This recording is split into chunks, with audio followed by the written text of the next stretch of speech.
Kalau dibilang ada yang kurang sempurna, ya memang nggak ada yang sempurna gitu. Tapi we all do the best in the PSSI. Dengan transformasi sepak bola yang 2 tahun terakhir ini kita benar-benar banting tulang, berjibaku, dan hasilnya ada. Gitu. Tidak ada semua yang sukses tanpa program, pelatih, dan pemain yang baik. Tidak ada. Silakan lihat di seluruh dunia. Saya nggak ngeliat begitu. Karena yang saya bilang, it's about team. It's not about Patrick. It's not about siapa. It's a team. Ini bagian menjadi sebuah tim yang kuat untuk tadi menjaga konsistensi daripada mimpi kita. Gitu.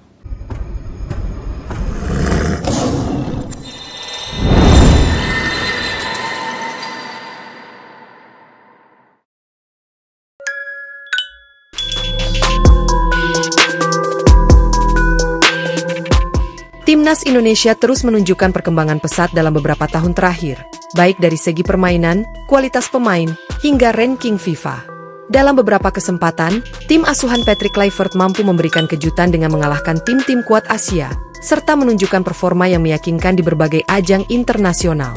Kini, ada potensi besar bagi Indonesia untuk menembus 10 besar ranking FIFA di Asia, sebuah pencapaian yang belum pernah terjadi sebelumnya. Hal ini tentu menjadi perhatian serius bagi beberapa tim besar di kawasan, termasuk Australia, yang selama ini dikenal sebagai salah satu raksasa sepak bola Asia. Perkembangan timnas Indonesia yang mencemaskan Australia. Dalam 2 tahun terakhir, timnas Indonesia telah mengalami transformasi besar-besaran, terutama dengan masuknya pemain-pemain naturalisasi berkualitas tinggi seperti Jordi Amat, Shane Patinama, Sandy Walsh, hingga yang terbaru Jay Itzes dan Nathan Choeaon. Kehadiran mereka langsung meningkatkan kekuatan skuad Garuda, terutama di sektor pertahanan dan lini tengah. Selain itu, Indonesia juga memiliki generasi emas pemain muda yang semakin matang dan siap bersaing di level Asia. Nama-nama seperti Marcelino Ferdinand, Rafael Struijk, Ivar Jenner, dan Pratama Arhan kini menjadi tulang punggung tim, dengan pengalaman bermain di klub luar negeri yang membuat mereka semakin berkembang.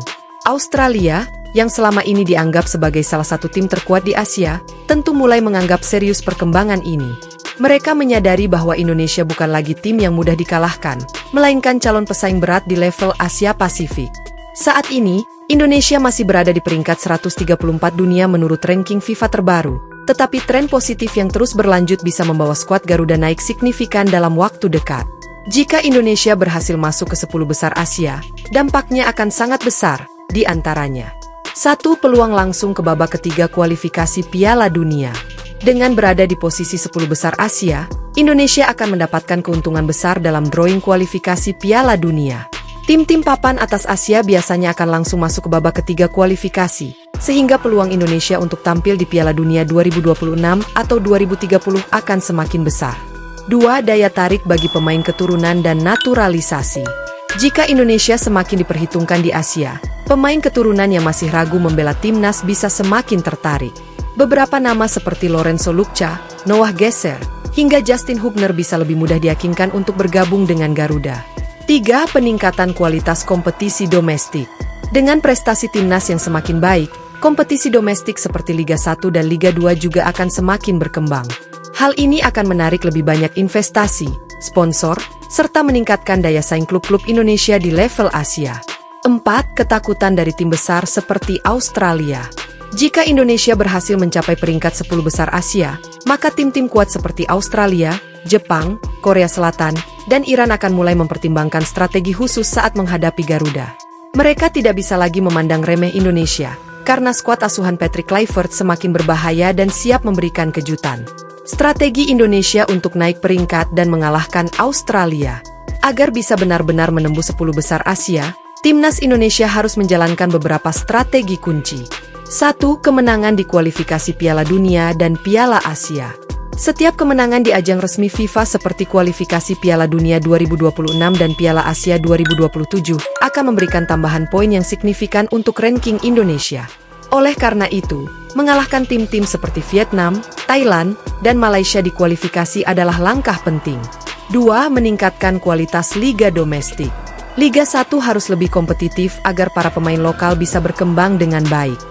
Regulasi seperti pembatasan pemain asing yang lebih ketat dan penguatan akademi klub bisa menjadi solusi untuk mencetak lebih banyak pemain berkualitas. 3. Mendatangkan pemain naturalisasi strategis. Indonesia harus memilih pemain naturalisasi yang benar-benar bisa memberikan dampak besar, terutama di sektor penyerangan. Jika ada striker kelas dunia yang bisa membela Garuda, seperti Joel Piroe atau Ragnar Orat Mangoen, maka ketajaman lini depan Indonesia akan semakin menakutkan. 4. Lebih banyak uji coba melawan tim kuat. Menghadapi tim-tim besar seperti Australia, Jepang, dan Arab Saudi dalam pertandingan uji coba akan membantu meningkatkan pengalaman bertanding pemain Indonesia. Dengan sering menghadapi lawan tangguh, mental pemain akan semakin terasah. Dengan perkembangan pesat yang terjadi saat ini, bukan mustahil bagi Indonesia untuk segera masuk 10 besar Asia dan menjadi ancaman serius bagi tim-tim besar seperti Australia. Skuad Garuda kini memiliki kombinasi pemain muda berbakat, pemain naturalisasi berkualitas, serta pelatih hebat dalam diri Patrick Kluivert, yang semuanya bisa menjadi kunci kesuksesan dalam beberapa tahun ke depan. Australia, yang selama ini menikmati status sebagai tim papan atas Asia, kini harus mulai berhati-hati. Jika timnas Indonesia terus berkembang seperti sekarang, bukan tidak mungkin dalam waktu dekat, Garuda bisa mengalahkan Socheros di laga resmi dan menjadi salah satu kekuatan besar di Asia.